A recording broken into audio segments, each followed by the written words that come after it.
Hello everyone, আমি সুরভি। জ্ঞানজ্যোতি coaching centre পক্ষ থেকে তোমাদের সবাইকে জানাই আরো একবার স্বাগত। আজকে আমরা আলোচনা করব দশম শ্রেণীর তৃতীয় অধ্যায় থেকে একটা গুরুত্বপূর্ণ প্রশ্ন নিয়ে।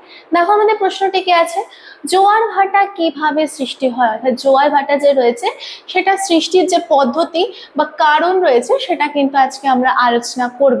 ঠিক আছে, প্রশ্ন কি আছে আরেকবার দেখে নাও। জোয়ার ভাটা কিভাবে সৃষ্টি হয়, অথবা চাঁদ ও সূর্যের আকর্ষণের প্রভাবে কিভাবে জোয়ার ভাটা হয়ে থাকে বা সৃষ্টি হয়ে থাকে। উত্তর দেখে নাও। জোয়ার ভাটা সৃষ্টির পদ্ধতি, সাগর মহাসাগরের জলরাশি বা সাগর বা মহাসাগরের যে জল রয়েছে নিয়মিতভাবে নির্দিষ্ট সময় অন্তর এক জায়গায় ফুলে ওঠে এবং অন্য জায়গায় কি হয়, নেমে যায়। এখানে কি বলা হচ্ছে, সমুদ্র বা মহাসমুদ্র মহাসাগর যে রয়েছে সেই মহাসাগর এবং সমুদ্রের যে জল রয়েছে নিয়মিতভাবে কি হচ্ছে, নির্দিষ্ট সময় অন্তর অর্থাৎ নির্দিষ্ট একটি সময়ের ব্যবধানে কি হয়, কোনো জায়গার জল ফুলে ওঠে আবার অন্য জায়গায় কি হয়, জলটা নেমে যায়। ঠিক আছে, জলরাশি এই যে স্ফীত হওয়া অর্থাৎ হচ্ছে ফুলে যাওয়া, বেড়ে যাওয়া, সেই স্ফীত হওয়াকে কিন্তু বলা হচ্ছে জোয়ার। এবং অবনমন অর্থাৎ নেমে যাওয়া যেটা রয়েছে, জলে নেমে যাওয়াকে কি বলা হচ্ছে, ভাটা। ঠিক আছে, প্রধানত পৃথিবীর ওপর চাঁদ এবং সূর্যের আকর্ষণের বলে এবং পৃথিবীর আবর্তন গতিজনিত যে কেন্দ্রাতিক বল রয়েছে, এই দুই কারণের প্রভাবে কিন্তু জোয়ার ভাটার সৃষ্টি হয়ে থাকে। তাহলে জোয়ার ভাটা পৃথিবীতে কিভাবে সৃষ্টি হচ্ছে, এক হচ্ছে সূর্য এবং চাঁদের মিলিত আকর্ষণ, সূর্য বা চাঁদের আকর্ষণ।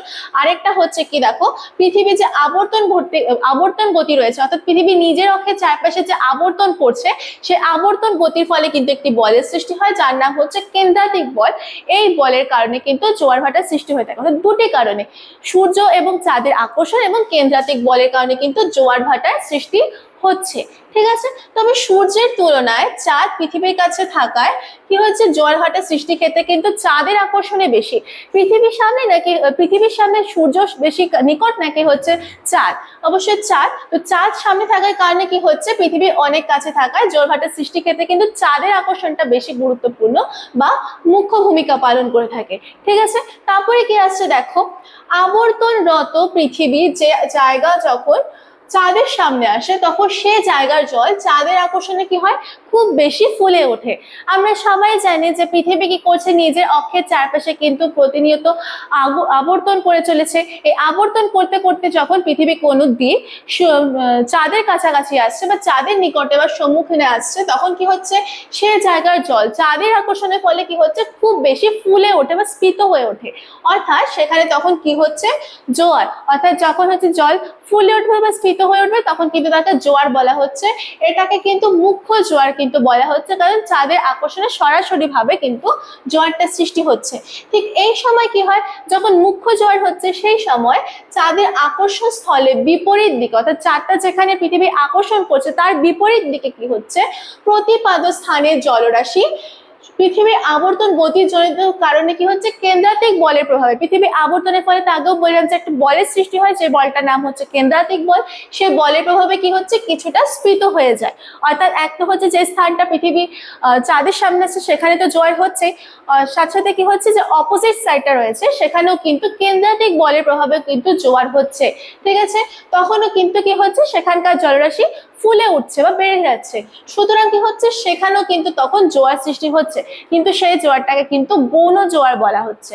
ঠিক আছে, অবশ্য অনেকে বলেন যে এই জোয়ার প্রকৃতপক্ষে ভূপৃষ্ঠের চাঁদের আকর্ষণ স্থলে বিপরীত প্রান্তে জলভাগ এবং স্থলভাগের যে সরণের পার্থক্য সেই কারণে হয়ে থাকে।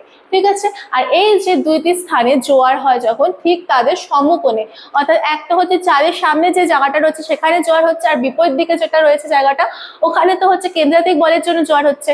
তো দুটো জায়গায় যখন জোয়ার হচ্ছে, সেই দুটো স্থানে ঠিক সমকোণে অবস্থিত যে স্থানটি রয়েছে পৃথিবীতে, দুটো স্থানে জলরাশি সরে যায়। ঠিক আছে, বলে সেখানে কি হচ্ছে, ভাটা কিন্তু সৃষ্টি হচ্ছে, অর্থাৎ ভাটাতে কিন্তু কি হচ্ছে, জলরাশি নেমে যাচ্ছে। ঠিক আছে, তো আজকে আমরা কিন্তু আলোচনা করলাম যে জোয়ার ভাটা কিভাবে সৃষ্টি হয়ে থাকে।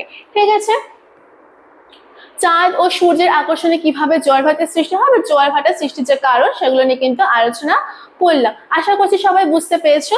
সবশেষে একটি ছোট্ট ইনফরমেশন তোমাদের সাথে শেয়ার করে রাখছি। দেখো তোমরা যা যা ভাবছো আমাদের সাথে যুক্ত হবে, স্ক্রিনে দেখো দুটো নাম্বার দেওয়া আছে, দুটো নাম্বার দেওয়া আছে, যে কোনো একটি নাম্বারে কিন্তু তোমরা কল করে আমাদের সাথে যুক্ত হয়ে যেতে পারো। যে সুযোগগুলি পেয়ে যাচ্ছ দেখে নাও, নোটস পেয়ে যাচ্ছ পিডিএফ আকারে, তাছাড়াও হচ্ছে কিন্তু ডাউট ক্লিয়ার করার একটি সেশন পেয়ে যাচ্ছ, রেকর্ডেড ক্লাসেস, তারপরে হচ্ছে সাজেশন, পরীক্ষার আগে কিন্তু তোমরা সাজেশনস পেয়ে যাচ্ছ। এছাড়াও মক টেস্ট এবং লাইভ ক্লাসেসের মতো সুযোগ সুবিধাও কিন্তু তোমরা আমাদের সাথে যুক্ত হয়ে যাওয়ার পর পেয়ে যাচ্ছ। তো আজকের জন্য ক্লাস কিন্তু এতটুকুই ছিল, দেখা হচ্ছে পরের ক্লাসে। Thank you.